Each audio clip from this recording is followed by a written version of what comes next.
आणि यानंतरची बातमी आहे नवी दिल्लीमधल्या स्फोटासंदर्भातली।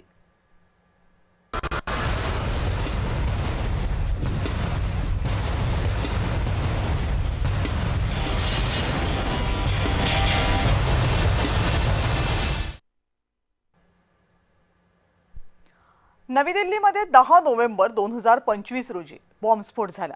त्या बॉम्बस्फोटाच्या कटाची एक धक्कादायक माहिती राष्ट्रीय तपास यंत्रणांच्या आरोपपत्रामधून समोर आली। 7,500 पानी आरोपपत्रामध्ये 14 मे रोजी असा दावा करण्यात आलाय की अटक केलेल्या डॉक्टर जिहाद यांनी बॉम्ब बनवण्यासाठी अत्याधुनिक तंत्राची मदत घेतली। आणखी एक धक्कादायक बाब म्हणजे डॉक्टर जिहादी रॉकेट बॉम्ब बनवू पाहत होते। ते रॉकेट बॉम्ब या डॉक्टर जिहाद यांना संवेदनशील संरक्षण ठिकाणांवर टाकायचे होते। हे डॉक्टर जिहादी जर पकडले गेले नसते तर त्यांनी घातपात घडवला असता।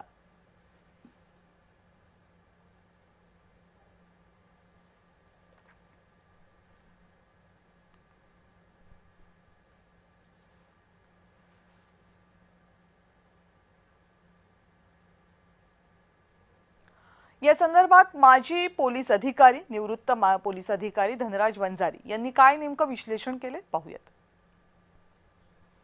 एकंदर आपण जर विचार केला तर आपली डिजिटल आणि सायबर इंटेलिजन्स पोलिसांची जी विंग आहे किंवा आपल्या आयबीची जी विंग आहे त्यांच्या समोर हे फार मोठं आव्हान आहे की आता येणाऱ्या काळामध्ये आपल्याला कशा प्रकारचं आपलं इंटेलिजन्स नेटवर्क ड्रॅगनेट किंवा एक मॅट्रिक्स आपल्याला डेव्हलप करता येईल।